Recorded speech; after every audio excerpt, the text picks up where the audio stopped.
असुर नहीं है भैया, और उनके यहाँ होने के पीछे भी अवश्य ही कोई बहुत बड़ा कारण है। तो बताओ गणेश, ये शुंभ और निशुंभ हैं कौन?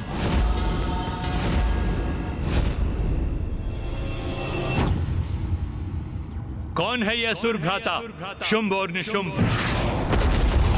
कहां से आए हैं ये? आज से पूर्व यहाँ उपस्थित किसी ने ना इनका नाम सुना और ना ही देखा। फिर भी इनकी शक्ति के समक्ष कोई क्यों नहीं टिक सका? अपने नवीन महानायक को लेकर इन्हीं प्रश्नों के उत्तर ज्ञात करना चाहते हो ना तुम सभी? हाँ, हमें ज्ञात तो होना चाहिए। कौन है ये? कहां से आए हैं ये दोनों? यहाँ कोई इनसे परिचित नहीं है, क्योंकि शुंभ और निशुंभ दीर्घ काल से तपस्या में लीन थे। घोर तपस्या कर अपनी शक्ति में वृद्धि करना चाहते थे, जिससे अत्यंत शक्तिशाली बनकर अपने असुरों का उत्थान कर सके। तब के परिणाम स्वरूप कौन सा वरदान प्राप्त किया इन दोनों ने? तो इनकी शक्ति का कारण इनका तप ही है। आज शुंभ के राज्याभिषेक के पूर्व मैं इन दोनों भ्राताओं का पूर्ण परिचय दूंगा। असुरों का नवीन महानायक शुंभ और उसका भ्राता निशुंभ ऋषि कश्यप और प्रजापति दक्ष की पुत्री देवी दानु के पुत्र हैं, और इनका अग्रज भी अत्यंत शक्तिशाली असुर था और उसका नाम था नमूची।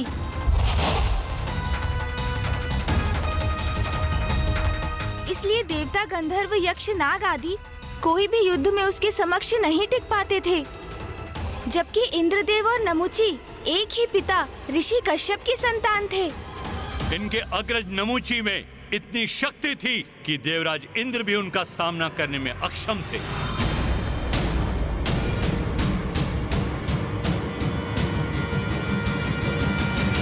देवराज इंद्र भी सामना नहीं कर सकते थे नमूची का, तो क्या देवराज और नमूची का सामना भी हुआ? किंतु फिर क्या हुआ? नमूची देवराज के आसन पर स्थित क्यों नहीं है?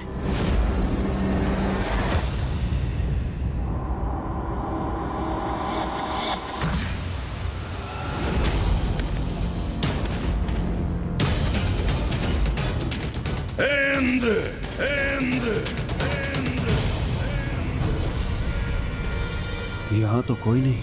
फिर ये किसका स्वर? कौन है ये जो मेरे ही लोक में, मेरे ही भवन में मुझे इस प्रकार पुकारने की धृष्टता कर रहा है? कदाचित ये मेरा भ्रम है। कोई भी तो नहीं है यहाँ। देवराज इंद्र! कौन हो तुम? और इस प्रकार मुझे छिपकर पुकारने का क्या प्रयोजन है? यदि साहस है तो मेरे समक्ष आओ। तुम्हारा भ्राता हूं मैं, देवराज इंद्र। मेरा भ्राता?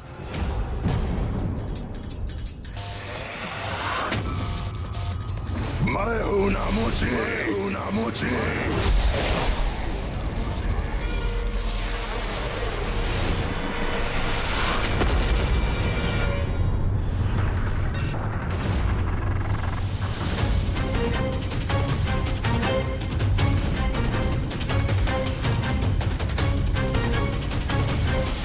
कहां हो तुम? नमूची! आओ नमूची, मेरे समक्ष आओ। क्या हुआ भीरू नमूची? यदि साहस है तो मेरे समक्ष प्रस्तुत होकर मेरा सामना करो। देवराज इंद्र का सामना करो।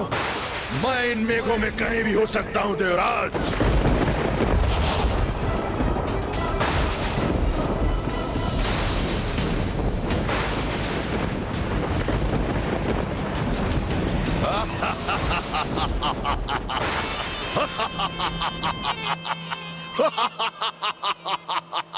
क्या हुआ इंद्र?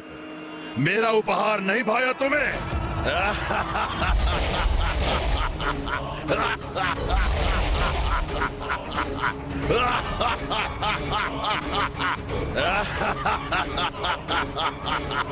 तुम्हारा इतना दुस्साहस! मेरे ही लोक में आकर तुम मुझ पर प्रहार कर रहे हो दुष्ट! सौतेले भ्राता हो तुम मेरे, किंतु शत्रु भी हो तुम इंद्र। तुम्हें स्वर्ग के सिंहासन से हटाकर ही रहूंगा। सौतेले भाई हो इसलिए तुम्हें यहाँ से सुरक्षित लौटने का अवसर दे रहा हूँ। यदि कोई अन्य असुर होता तो अब तक मैं उसका वध कर चुका होता। जाओ, लौट जाओ यहाँ से।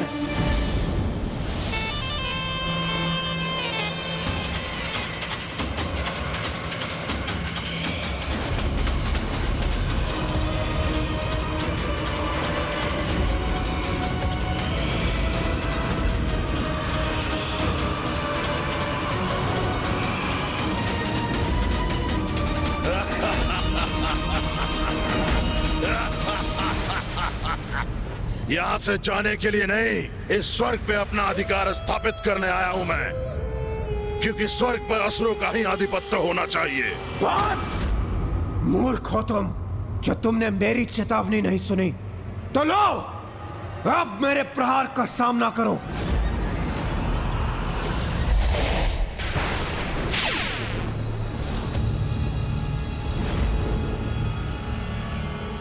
अब तुम्हें कोई नहीं बचा सकता।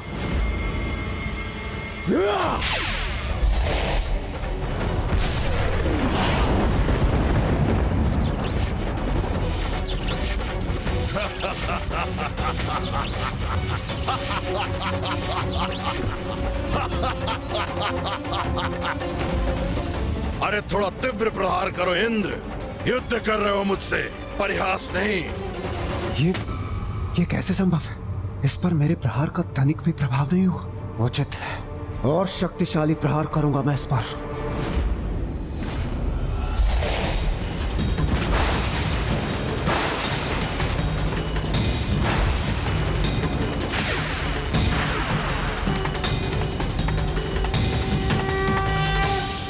अब कोई तुम्हारी रक्षा नहीं कर सकता नमोची, कोई भी नहीं।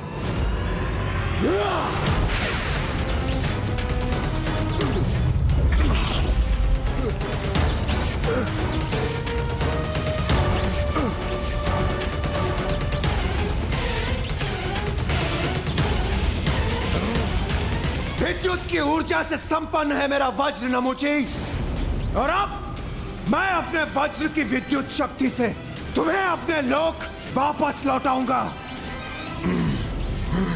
इस दुष्ट ने बांध दिया मुझे, किंतु इससे अधिक वो और कुछ नहीं कर सकता।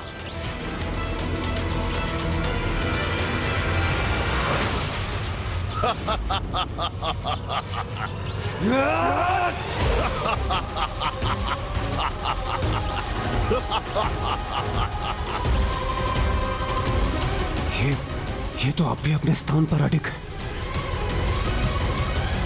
इंद्र, और शक्ति लगाओ भ्राता। तुम्हारी संपूर्ण शक्ति का असफल प्रयोग देखकर बहुत आनंद आएगा मुझे। मेरे आनंद का कारण बनो। देवराज अवश्य हो, किंतु मूर्ख हो तुम। याद नहीं तुम्हें कि तुम मेरा वध कदापि नहीं कर सकते इंद्र, क्योंकि मैं वरदान प्राप्त कर संसार के समस्त अस्त्र और शस्त्र से सुरक्षित हूँ। कोई भी अस्त्र और शस्त्र मेरा वध नहीं कर सकता। यदि ऐसा है तो मेरे समस्त प्रहार इस पर व्यर्थ है। किंतु मैं तुम्हें अवश्य हानि पहुंचा सकता हूँ इंद्र।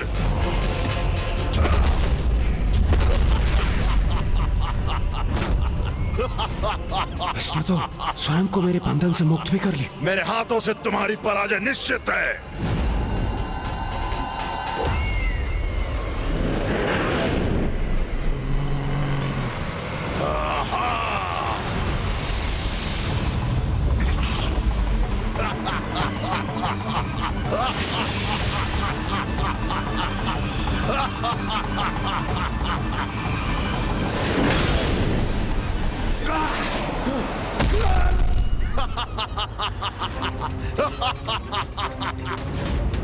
अपने भ्राता से कुछ सीखो इंद्र।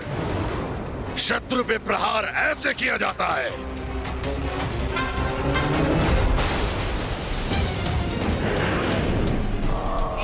ये तो पुनः वार करने को तैयार है। और शत्रु को धूल दूषित करने के लिए और सशक्त प्रहार ऐसे होता है।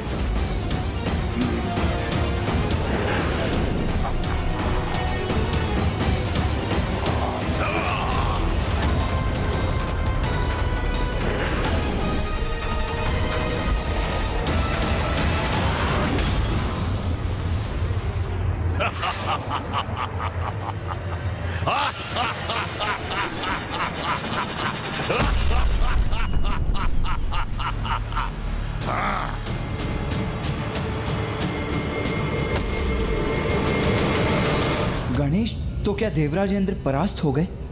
नहीं भैया, तो फिर नमूची से देवराज ने अपनी रक्षा कैसे की? स्वयं के विवेक और संयम की शक्ति का प्रयोग कर भैया।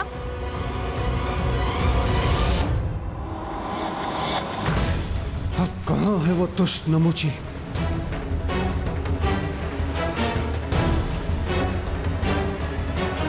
सागर के जल का ये फेन?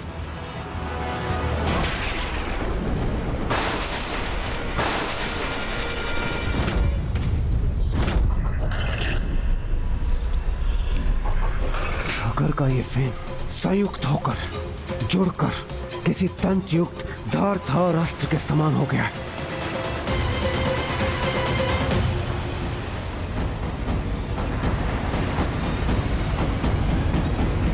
क्योंकि मैं वरदान प्राप्त कर संसार के समस्त अस्त्र और शस्त्र से सुरक्षित हूँ, कोई भी अस्त्र और शस्त्र मेरा वध नहीं कर सकता।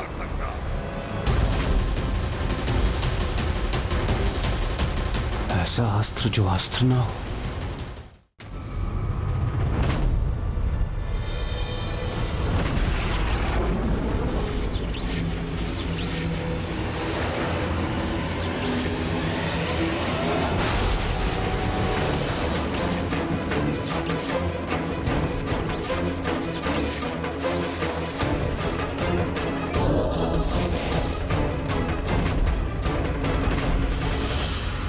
तो यहाँ छुपे बैठे हो तुम, यहाँ पराजित करो अथवा वहां, बात तो एक ही है इंद्र, क्योंकि पराजित तो मैं तुम्हें अवश्य करूंगा।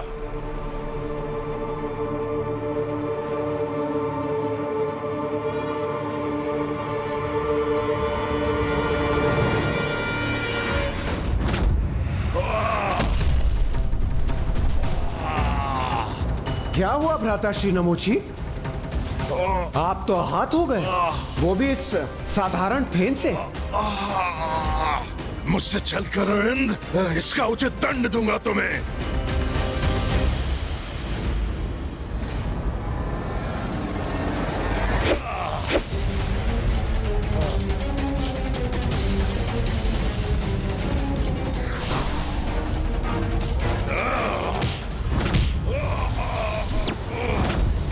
इंद्र, मेरा सामना नहीं कर सकोगे तुम। बस नमूची, हमारी दृष्टता अब और सफल नहीं होगी, कदापि नहीं। अब अंत होगा तुम्हारा दुष्ट।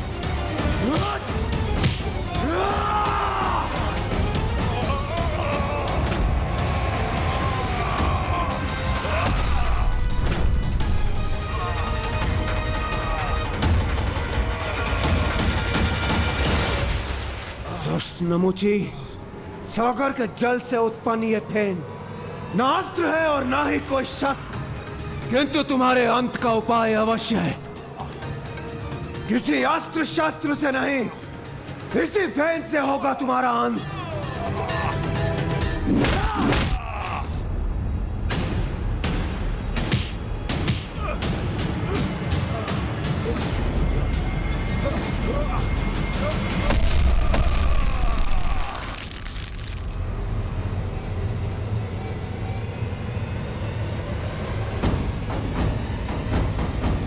बुराई का अंत सदैव बुरा ही होता है।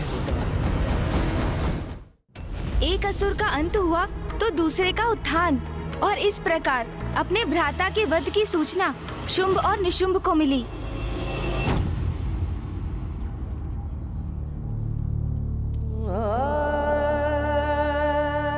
मेरे अग्रज,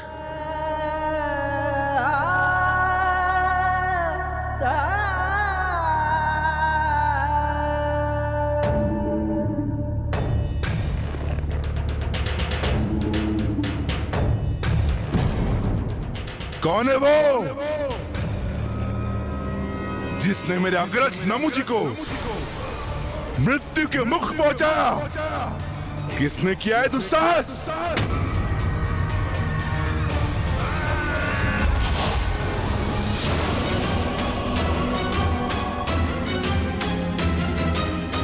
सुना नहीं तुमने? क्या पूछे भ्राता शुंभ? शीघ्र बताओ, किसने वध किया हमारे भ्राता का? बोलो!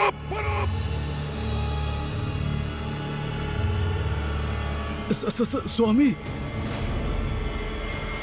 देवराज इंद्र ने ये दुष्कृत्य किया है। स्वामी, देवराज इंद्र ने छल से नमूची जी का वध किया है।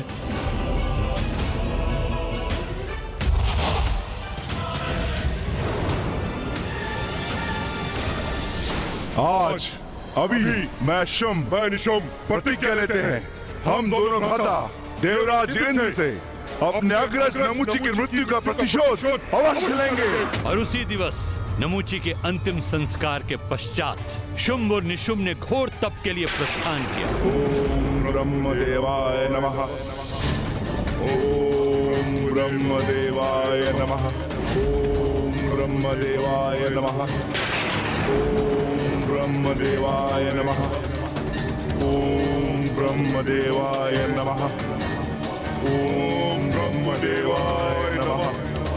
ओम ब्रह्मदेवाय नमः। ओम ब्रह्मदेवाय नमः।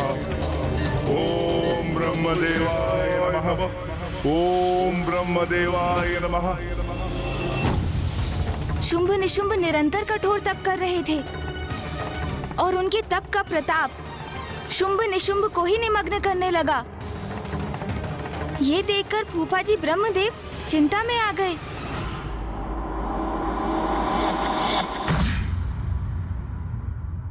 ओम ब्रह्मदेवाय नमः। स्वामी, आप शुंभ निशुंभ को वरदान देकर अपनी चिंता दूर क्यों नहीं कर लेते? ओम ब्रह्मदेवाय नमः। ओम ब्रह्मदेवाय नमः। ओम ब्रह्मदेवाय नमः। आप इतने विचार मग्न क्यों हैं स्वामी?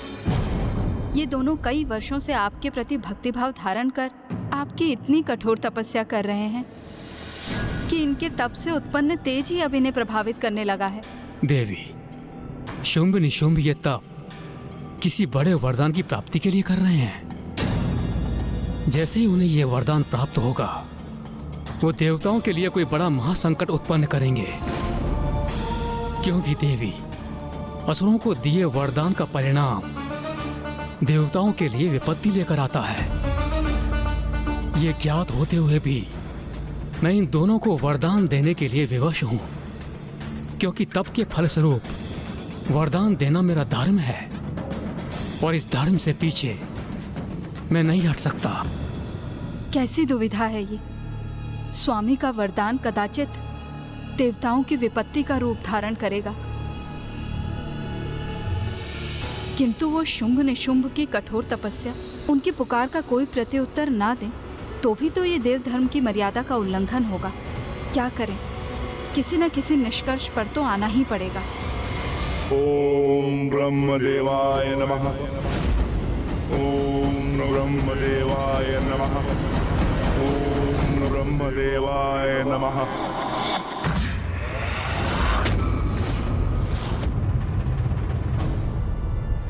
तो गणेश, फूफा जी ब्रह्मदेव ने क्या किया? वही जो उन्हें देव धर्म के लिए करना उचित लगा।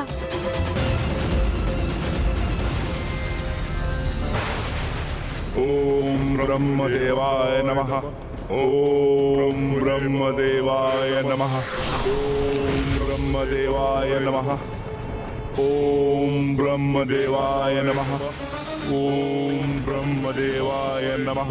ओम ब्रह्मदेवाय। पुत्र शुंभ निशुंभ, मैं तुम्हारी तपस्या से प्रसन्न हुआ। कहो, क्या वरदान चाहते हो?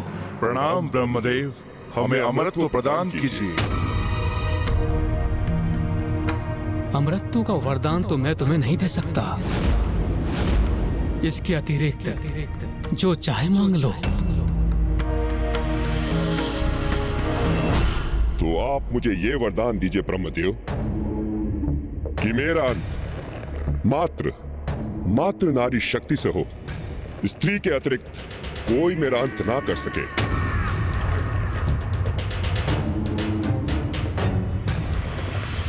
तथास्तु, तथास्तु। और मुझे ये वरदान दीजिए ब्रह्मदेव कि मेरा वध भी नारी शक्ति से ही हो, और वो नारी जो मेरे ही शरीर से उत्पन्न हो, अर्थात पुरुष के शरीर से जिस नारी का आविर्भाव हो वही मेरे अंत का कारण बने। वरदान दीजिए ब्रह्मदेव, यही वरदान दीजिए। तथास्तु, तथास्तु, तथास्तु।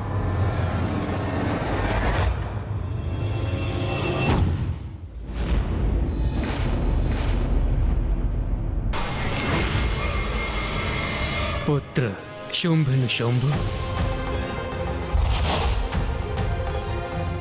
मैं तुम्हारी तपस्या से प्रसन्न हुआ। कहो, क्या वरदान चाहते हो?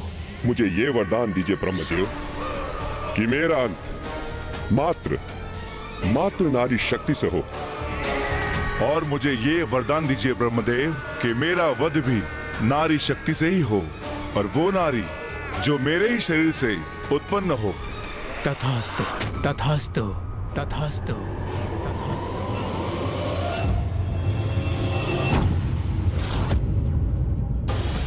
भले ही ब्रह्मा जी ने शुंभ को अमरत्व होने का वरदान नहीं दिया, किंतु जो वरदान दिया वो भी अमरत्व से कम नहीं था। धन्यवाद ब्रह्मदेव, आपको कोटि कोटि प्रणाम।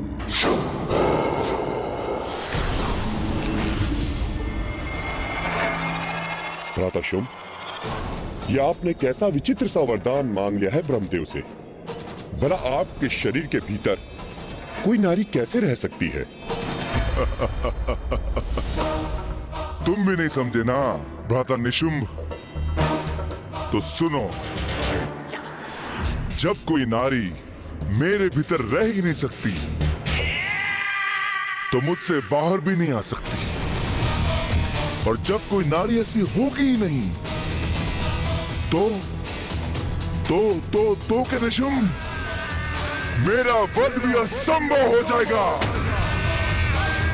अर्थात मैं शुंभ अमर हो जाऊंगा, अमर हो जाऊंगा। देखा निशुंभ, मैंने कितनी चतुराई से ब्रह्मदेव से अपना अमरत्व प्राप्त किया है। उचित है भ्राता शुंभ, मैं तो नहीं समझ सका, किंतु आपका यह आशय ब्रह्मदेव क्यों नहीं समझ सके? वो समझे अथवा नहीं, उन्होंने तो मुझे वरदान दे ही दिया है। अर्थात मैं शुंभ अमर हो गया हूँ, अमर हो गया हूँ, अमर हो गया हूँ, अमर हो गया हूँ। तुम सभी को अपने नवीन महानायक शुंभ और उनके भ्राता का पूर्ण परिचय प्राप्त हुआ।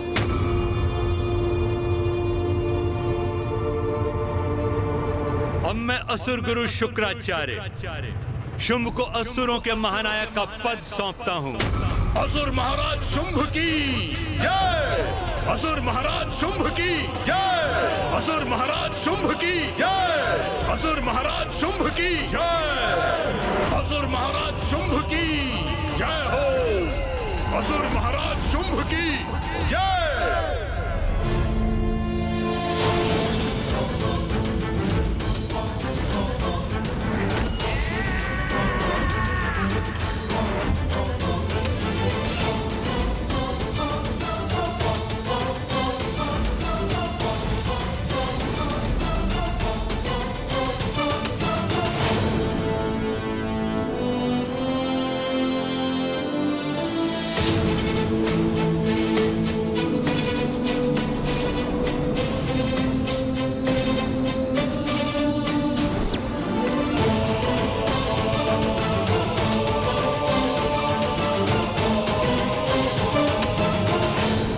कल्याण हो शुंभ, विजयी भव।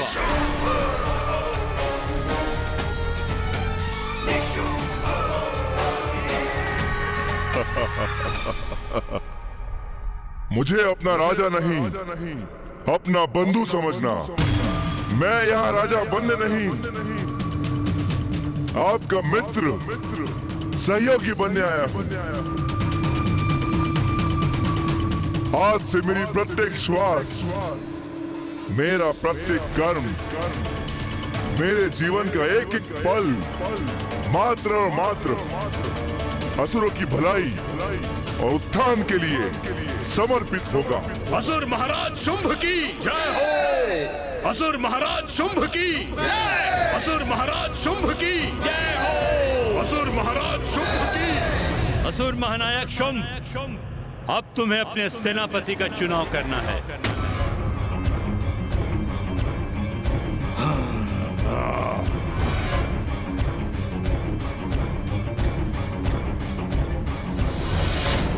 मेरे सेनापति कौन होंगे, ये तो स्पर्धा के समय ही निश्चित हो गया था गुरुदेव।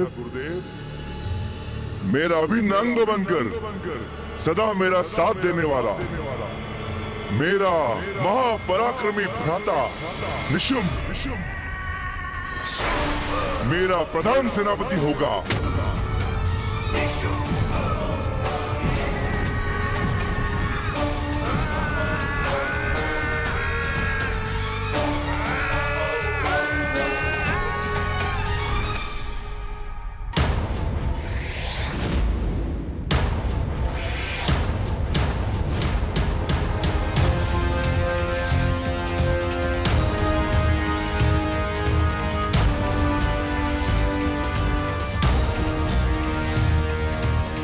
असुर महानायक निर्धारित करने की स्पर्धा में रक्त बीज हमसे पीछे थे, इसलिए वो भी मेरे प्रधान सेनापति होंगे।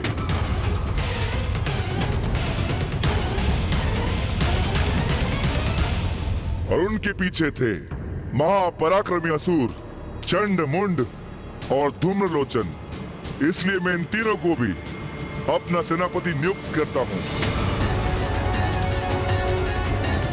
असुर महाराज शुंभ की जय। असुर महाराज शुंभ की जय। असुर महाराज शुंभ की जय। असुर महाराज शुंभ की जय। अन्य सारे योद्धा मेरे असुर सेना के अंग बनेंगे और हमारा एकमात्र लक्ष्य होगा देवताओं की पराजय और असुरों की विजय, असुर समुदाय का उत्थान।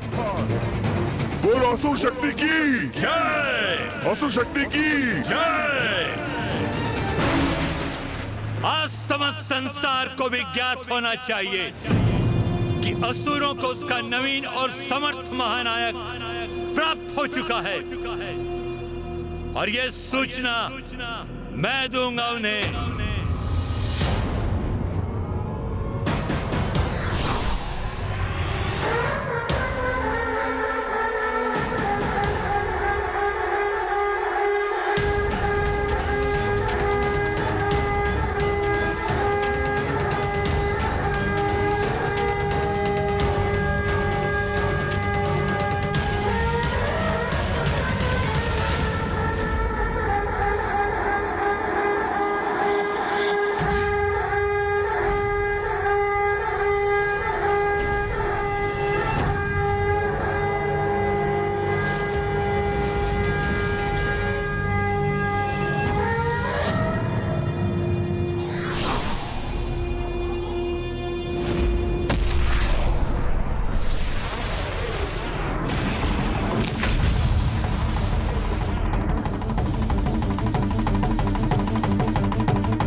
असुरों की इस पताका को अभी नष्ट करूंगा मैं, उनका उत्साह नहीं बढ़ने दूंगा।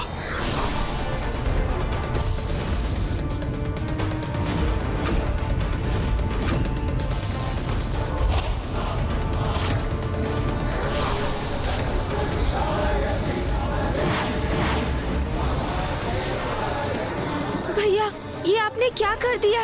अब तो वहाँ संकट उत्पन्न उत्पन्न हो जाएगा।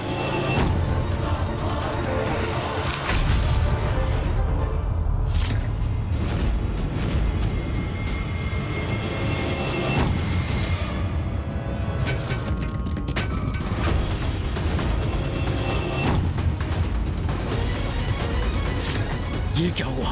हमारी असुर पताका खंडित कैसे हो गई? ये कैसे अनिष्ट का संकेत है? तो कदाचित देवताओं को ज्ञात हो ही गया। उनकी इस उदंडता का भी उचित दंड दूंगा उन्हें। ये उचित नहीं हुआ।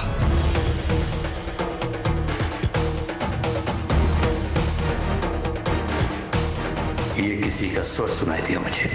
कौन है यहाँ? मुझे आभास हो रहा था कोई दिव्य शक्ति अवश्य उपस्थित थी जिसे मैं देख पाने में असमर्थ रहा। दिव्य शक्ति? कैसी दिव्य शक्ति गुरुदेव? ये बाण तो अब यहीं बढ़ा आ रहा है।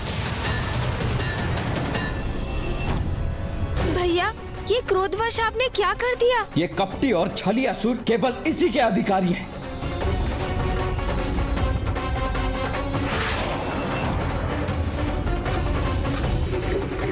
अरे ये बाण तो पताका को नष्ट कर अब हमारे असुर महाराज की ओर बढ़ रहा है।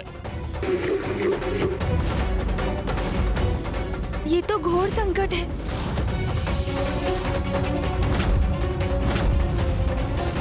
स्वयं पर आघात लूंगा, रोक दूंगा इस बाण को। असुर महानायक शुंभ का स्पर्श भी नहीं करने दूंगा इसे। भैया, यदि आपके बाण से शुंभ निशुंभ अथवा किसी अन्य असुर को तनिक भी क्षति पहुंची तो देवासुर संग्राम यहीं पर आरंभ हो जाएगा, जो हम नहीं चाहते।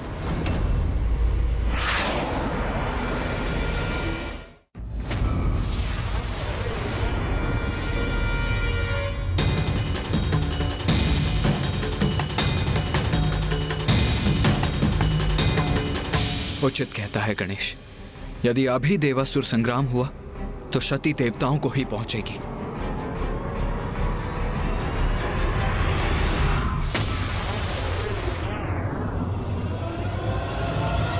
यदि इस बाण का लक्ष्य हम पर ही है तो इसका प्रहार मैं अपने तन पे सहाऊंगा ताकि मेरी रक्त की बूंदों से अनेक रक्त बीज उत्पन्न होकर असुर सेना की शक्ति बढ़ाएंगे।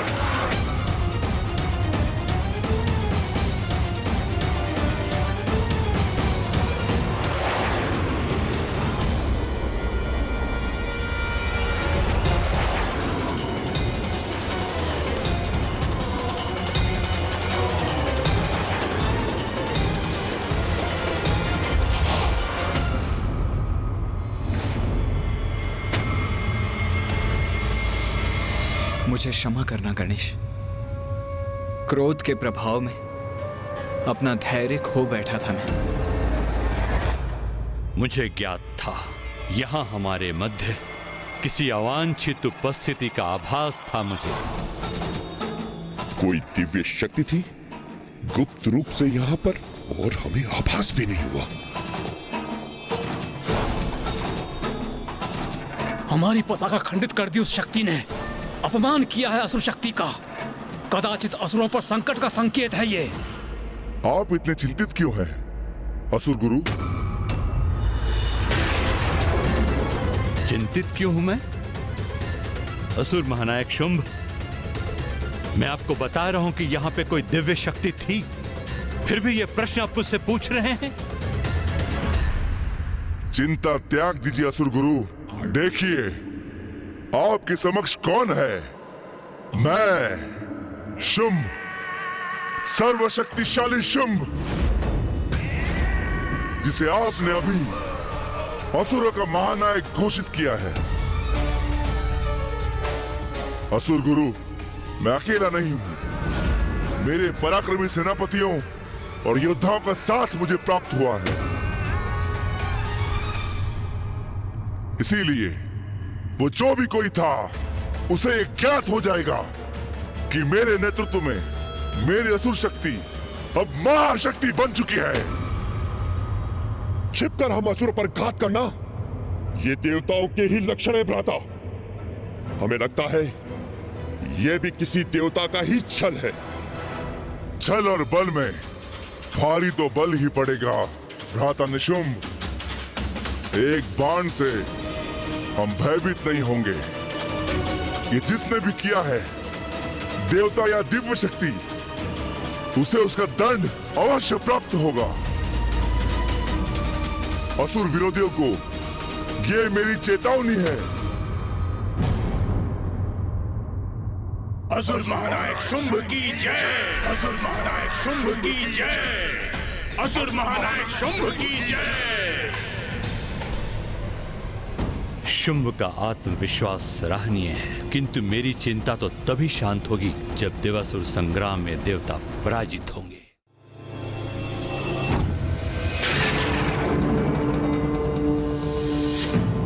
मुझे आभास हो रहा है भैया, संकट निकट है। हमें शीघ्र देवराज इंद्र का आवाहन कर उन्हें भी सचेत करना चाहिए। आप सर्वथा उचित कह रहे हैं गणेश जी। देवराज इंद्र और अन्य देवताओं को इस संकट के प्रति सतर्क हो जाना चाहिए था।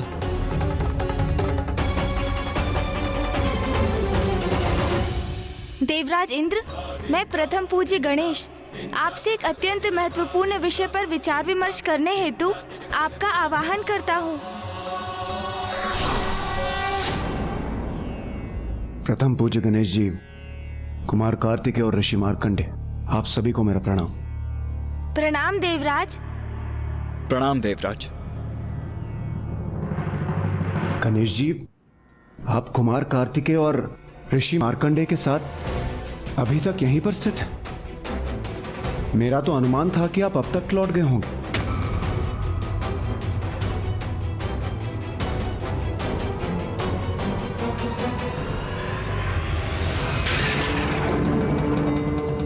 महादेव,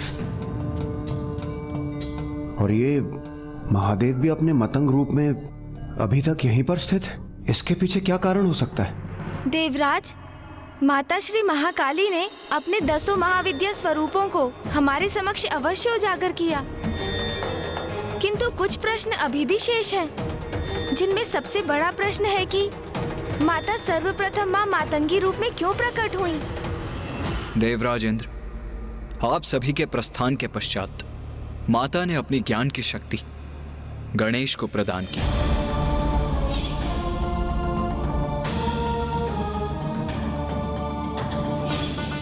और अपनी आगे की शेष कथा बताने का दायित्व भी उसे सौंपकर वो अचानक अंतर्ध्यान हो गई।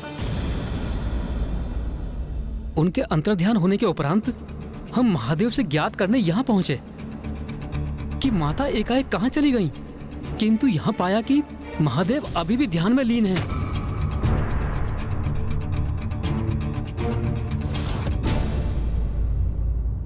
हाँ देवराज, हम इस सब पर विचार विमर्श कर ही रहे थे कि तभी भूकंपन आरंभ हुआ, और जैसे ही हम उसका स्रोत ढूंढने निकले तो इसके परिणाम स्वरूप हमारे समक्ष एक और बड़ा रहस्य उजागर हुआ। रहस्य? हाँ देवराज, देवताओं के विरुद्ध असुर पुनः संगठित हो चुके हैं। अब असुर शक्ति के उदय का समय आ गया है। अब बहुत हुई पराजय, अब जय होगी असुरों की। इस सम्मेलन में एक नहीं अपितु अनेक शक्तिशाली असुरों ने अपनी शक्ति का प्रदर्शन किया।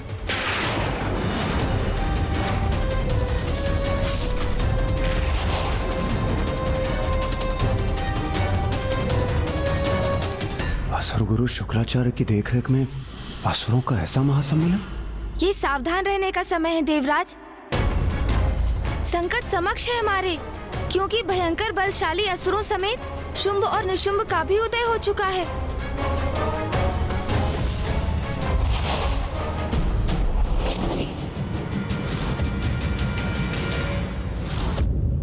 किंतु गणेश जी, कौन है ये शुंभ निशुंभ? नमूची के भ्राता है ये दोनों शुंभ निशुंभ। वही नमूची इंद्रदेव जिसका वध आपने सागर के फेन से किया था।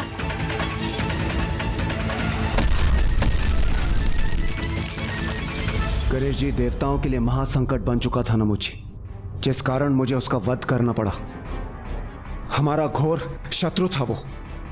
और अब उसी नमूची के भ्राता देवताओं के लिए और भी घोर शत्रुता का भाव लेकर उसकी मृत्यु का प्रतिशोध लेने प्रस्तुत हुए हैं। हमें ज्ञात करना होगा कि इन असुरों की मंशा क्या है, क्या चाहते हैं ये।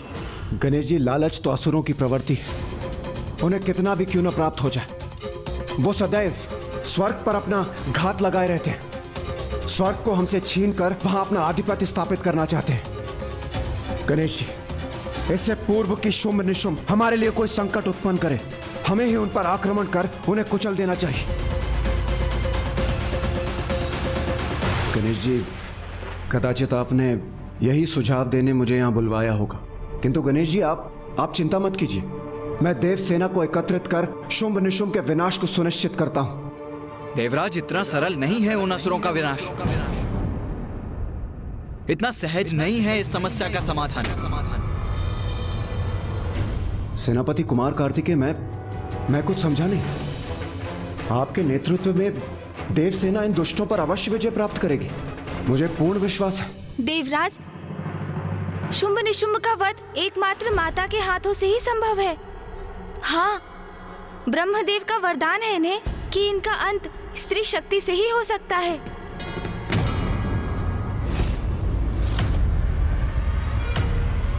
स्त्री शक्ति अर्थात कोई भी देवता इनका वध नहीं कर सकता। और जब तक माता स्वयं अपने प्रत्यक्ष दर्शन नहीं देती और इन असुरों से युद्ध कर उनका अंत नहीं करती, तब तक आपका सावधान रहना अति आवश्यक है।